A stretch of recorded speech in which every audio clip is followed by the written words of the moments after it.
చాలా చోట్ల క్రిస్టియన్స్ ని చంపేస్తున్నారు కదా.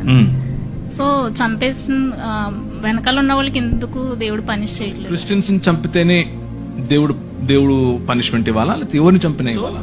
క్వశ్చన్ ఏంటి అని అంటే క్రైస్తవుల, బౌద్ధుల, ముస్లిముల, హిందువుల కాదు.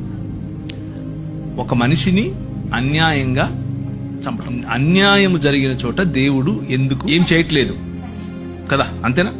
హబక్కుకు గ్రంథం అంతా ఇదే.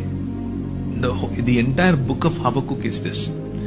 ఏంటి, నువ్వు చూడవా, అసలు ఉన్నావా? నువ్వు ఉంటే కళ్ళు మూసుకున్న పాట కూడా పాడారు ఒక ఆయన పాత రోజుల్లో. ఉన్నావా, అసలు ఉన్నావా, ఉంటే కళ్ళు మూసుకున్నావా. దిస్ ఘంటసాల గారు పాట. భక్త తుకారం చూసారా?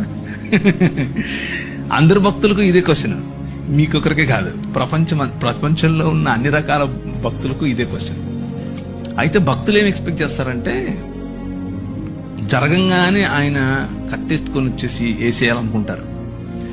But God doesn't work like that. ఆయన అలా పనిచేయడు. ఆయన ఏమంటాడు అని అంటే, నా ప్లాన్ ఒకటి ఉంది, నేను చేస్తున్నా.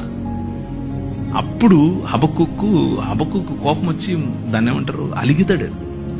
అలిగి పై గోపురం ఎక్కి మఠం వేసుకొని కూర్చుంటాడు. నువ్వు చెప్పు నాకు ఇప్పుడు ఆన్సర్ అని. దానికి ప్రభు ఏం చెప్తున్నాడు అని అంటే, నువ్వు చూస్తుండు, నేను చేస్తున్నా, నేను ఒక నూతన కార్యం చేస్తున్నా, అది వస్తుంది, అది జరుగుతుంది. You just need to see it. భక్తిహీనులు ఇలా అయిపోతే, భక్తిహీనులు అసలు భక్తి లేని వాళ్ళు మాకంటే తక్కువ నీతిపరులు వచ్చి మాకు బుద్ధి చెప్తారా అనేది ఆయన క్వశ్చన్. దానికి దేవుడు ఇచ్చేటటువంటి ఆన్సర్ ఏంటి అని అంటే, నువ్వు చాలా భక్తిపరుడు అని నువ్వు అనుకుంటున్నావు, ఇశ్రాయేలు, యూదా. కానీ తూరు 2-3 సార్లు 4 సార్లు చేసిన తప్పు ఏదైతే ఉందో అది నీలో కూడా జరిగితే నిన్ను కూడా అలాగే పంపిస్తా. దమిష్కు 3 సార్లు 4 సార్లు చేసిన తప్పు ఏదైతే ఉందో అది నీలో ఉంటే నిన్ను కూడా అదే చేస్తా. హోషేయ గ్రంథం అంతా ఇదే. సో చిరుత పులుల వల్ల ఎగిరేటటువంటి గుర్రాలు కలిగినటువంటి కల్దీయులను లేపి మీ మధ్యకు తీసుకొస్తా. ఆ కల్దీయులు మిమ్మల్ని చెరపట్టుకొని పోతారు.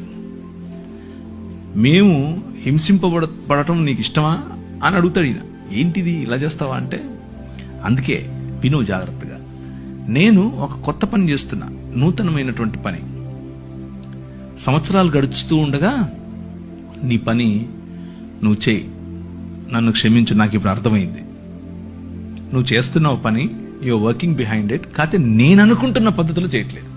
నాకు ఇప్పుడే ఇక్కడే ఇలాగే పైనుంచి ఉరుములు పడాలి, కింద భూమి పగిలిపోవాలి అని నేను ఎక్స్పెక్ట్ చేస్తున్నాను. అలా కాదు.